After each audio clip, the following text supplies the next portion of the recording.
কৃষ্ণনগর আমঘাটা রেলপথে গেজ পরিবর্তনের পর বুধবার এই লাইনে ডিআরএম রেলের কমিশন ফর রেলওয়ে সেফটি আধিকারিকরা রেল চালুর উদ্দেশ্যে সরেজমিনে গোটা এলাকা পরিদর্শন করেন। একটি ইঞ্জিন ও একটি রেল কৃষ্ণনগর আমঘাটা রেলপথে ট্রায়াল রানও করানো হয়। তার আগে রেল লাইনের উপর দিয়ে 8টি ট্রলিতে রেলের কর্তারা এই লাইন দেখতে যান। প্রসঙ্গত 1926 সালে শান্তিপুর কৃষ্ণনগর ন্যারোগেজ লাইনের যাত্রীদের সুবিধার্থে নবদ্বীপ ঘাট পর্যন্ত বর্ধিত করা হয়। স্থানীয়ভাবে ছোট ট্রেনকে এই সময় চৈতন্য এক্সপ্রেসও বলা হতো।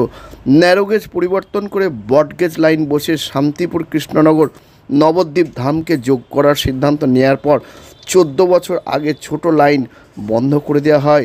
তারপর এই লাইনে আমঘাটা পর্যন্ত রেল চলাচলের জন্য বেশ কিছুদিন ধরে রেল বিশেষ উদ্যোগ নিয়েছে। তবে তার মাঝে কৃষ্ণনগর জাতীয় সড়ক সংলগ্ন সার্ভিস রোড 4 গেটের ড্রপ গেটের দাবিতে বিক্ষোভ অবরোধ করে স্থানীয়রা। পরে তাদের সঙ্গে কথা বলেন ডিআরএম ও রেলের কর্তারা। তাদের বক্তব্যে আশ্বস্তও হয়। এ নিয়ে আমরা কথা বলেছিলাম স্থানীয় বাসিন্দা কাজলকরের সঙ্গে, তার বক্তব্য শোনাবো। আর এই নিয়ে আজকাল আগামী বিশেষ প্রতিবেদন। কৃষ্ণনগর আমঘাটা রেল চলাচলের পথের 4 গেটের ড্রপ গেটের দাবিতে রেল আধিকারিকদের নিয়ে বিক্ষোভ। আর দূরে নয় অ্যাপেলো, হাত বাড়ালেই অ্যাপেলো। অ্যাপেলো এবার আপনার বাড়ির কাছে। ব্রেন, নার্ভ, কিডনি সহ শরীরের বিভিন্ন জটিল রোগে চেন্নাইয়ের নামী চিকিৎসকরা বসছেন কৃষ্ণনগরের পাত্র বাজারের অ্যাপেলো ইনফরমেশন সেন্টারে। স্বল্প ভিজিটে পাওয়া যাচ্ছে দেশের বিখ্যাত চিকিৎসকদের কাছ থেকে চিকিৎসার সুযোগ। তাই দেরি নয়, জটিল রোগের চিকিৎসার জন্য সত্বর চলে আসুন পাত্র বাজারের অ্যাপেলো ইনফরমেশন সেন্টারে। এখানে রয়েছে চিকিৎসার সমস্ত অত্যাধুনিক পরিষেবা। তাই প্রয়োজনে যোগাযোগ করুন 8001129623।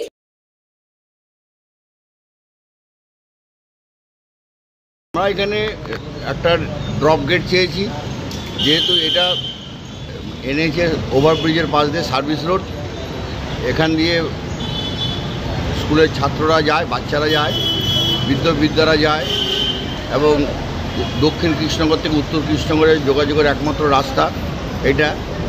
আর ইমার্জেন্সি আপৎকালীন সময়ে ফায়ার ব্রিগেড এবং আপনার কারোর অসুখ হলে অ্যাম্বুলেন্স এইগুলো যাওয়ার জন্য আমরা এখানে ডিআরএম সাহেবের কাছে বলেছি এখানে ড্রপ গেট দেওয়া হোক।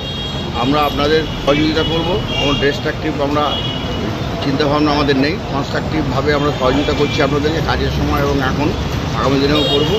এবং ডিআরএম সাহেব শুনে মৌখিক আশ্বাস দিলেন যে আমি ট্রেন চলতে দিন, আমরা এটা নিয়ে চিন্তা করব। আর আপনারা আরেকবার চিঠি দিন। আমরা ঠিক আছে, আমি 3-4 দিনের মধ্যে আবার চিঠি দিচ্ছি ডিএম সাহেবকে এবং আপনাকে।